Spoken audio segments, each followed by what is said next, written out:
romano viu o que aconteceu, ele disse: este homem era mesmo o Filho de Deus. Os soldados quebraram as pernas dos dois ladrões crucificados ao lado de Jesus. Mas ao verem que Jesus já estava morto, não tocaram em suas pernas. Um dos soldados, no entanto, furou um dos lados de Jesus, fazendo sair água e sangue. Assim foram cumpridas as escrituras que diziam: nenhum de seus ossos será quebrado. E contemplaram aquele que foi traspassado. Dois homens que criam em Jesus, José e Nicodemos, enrolaram o corpo de Jesus num lençol de linho com ervas aromáticas e foram sepultá-lo. Os líderes judeus pediram que o túmulo fosse lacrado e guardado por soldados romanos.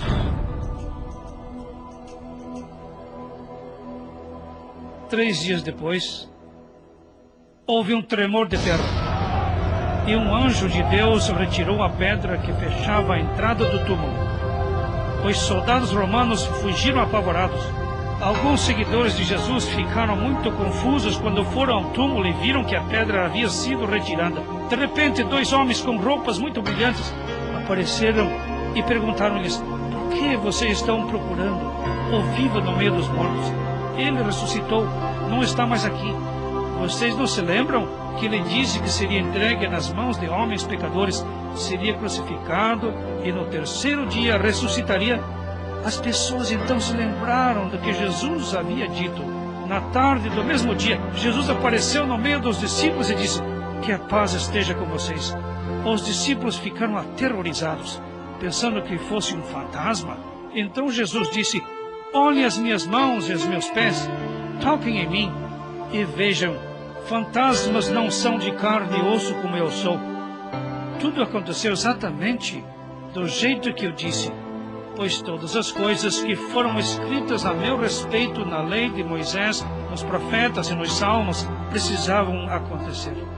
Jesus ajudou os discípulos a entenderem as escrituras, dizendo-lhes: está escrito que o Cristo precisaria sofrer e ressuscitar dos mortos no terceiro dia, e que o arrependimento e o perdão dos pecados deveriam ser anunciados em nome dele pelo mundo todo.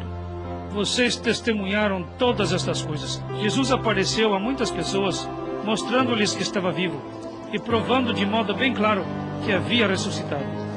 Ele deu uma ordem aos discípulos: preguem o evangelho por todo o mundo.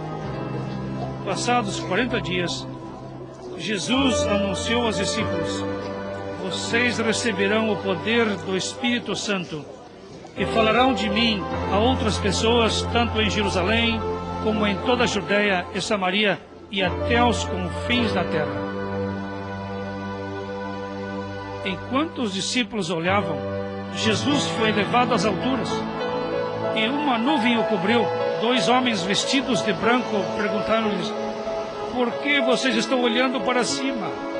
Este Jesus que foi levado ao céu vai voltar do mesmo jeito que subiu. Os seguidores de Jesus foram por todos os lugares pregando e batizando. Falavam a todos que Cristo, o Salvador, havia ressuscitado dos mortos. Eles mostravam nas Escrituras que o pecado e a morte aconteceram por causa de Adão, mas que Cristo trouxe o perdão e a ressurreição. Também explicavam que um dia todos os que creriam em Deus e aceitariam Jesus como Salvador e Senhor e já tiverem morrido receberão corpos novos, ressuscitarão e se juntarão aos que ainda vivem e todos subirão para se encontrarem com Jesus nas nuvens. A Bíblia diz ainda que os céus se abrirão e Jesus voltará à terra como Rei vitorioso e Juiz perfeito. Em suas vestes estará escrito: Rei dos Reis e Senhor dos Senhores. Os exércitos do céu montados em cavalos brancos acompanharão o Senhor.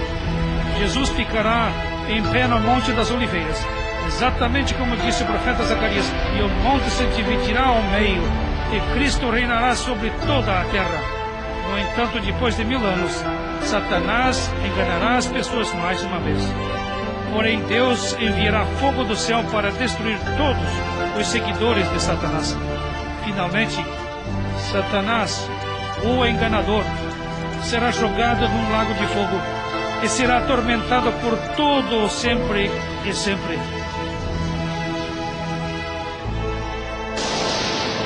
Então todos os mortos ficarão em pé diante de um trono branco, face a face com Deus. As pessoas cujos nomes não forem encontrados no livro da vida serão jogados no lago de fogo. Mas o povo de Deus viverá com ele, num novo céu, numa nova terra, e Deus enxugará de seus olhos todas as lágrimas. A morte, o sofrimento e o choro deixarão de existir. Também não haverá mais dor. Todas estas coisas ficarão para trás. Não haverá necessidade de velas, nem de luz do sol, pois a glória de Deus e o Cordeiro serão a luz. E eles reinarão para sempre e sempre. A árvore da vida estará lá, e a maldição colocada sobre os seres humanos desaparecerá. Jesus diz: venham a mim todos os que têm sede, e bebam livremente da água da vida. Eu voltarei logo. Quem obedecer às minhas palavras será abençoado. Quem obedecer à Bíblia e crer naquele que me enviou tem a vida eterna, e não será condenado, mas já passou da morte para a vida. Você acabou de ouvir a história de Deus.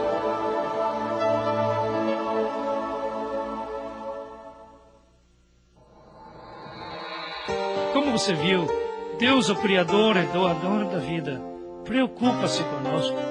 Você também pode conhecê-lo e descobrir o plano maravilhoso que Ele tem para você. Mas Deus é santo e nos impõe algumas condições. Ele quer ser adorado como o único Deus de sua vida, do mesmo modo que Adão e Eva deixaram de confiar em Deus e pecaram. Também pecamos ao tentar viver sem Ele. A Bíblia diz que mesmo que você cumpra todos os mandamentos de Deus, continua sendo pecador e culpado diante dele. Você nunca alcançará o padrão de santidade de Deus, mesmo sendo muito religioso ou caridoso. Você está perdido e separado dele, mas Deus entende sua incapacidade e ama tanto você que mandou seu Filho sofrer e morrer por seus pecados. A Bíblia diz que o salário do pecado é a morte, mas o presente de Deus é a vida eterna por meio de Jesus Cristo, nosso Senhor. A salvação é um presente. Ninguém jamais vai se orgulhar de poder comprá-la com boas obras. No capítulo 3 do Evangelho de João, lemos que Jesus disse a Nicodemos que ele precisava nascer de novo para ter a vida eterna.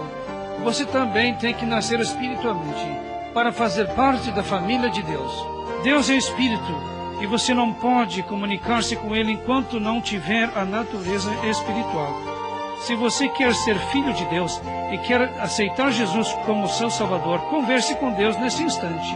Você pode orar assim: querido Senhor, reconheço que sou pecador e que me rebelei contra o Senhor. Obrigado por mandar Jesus morrer na cruz e receber o castigo pelos meus pecados. Quero que Ele entre em minha vida e seja o meu Salvador e Senhor. Obrigado, Jesus, por entrar em minha vida. Amém. Se você fez esta oração e quer saber mais sobre Deus, deve fazer 3 coisas. Primeira, falar sempre com Deus em oração. Ouvi-lo por meio da leitura da Bíblia. E segunda, encontrar uma igreja onde as pessoas amem a Deus e a sua palavra. Assim você o conhecerá a cada vez mais.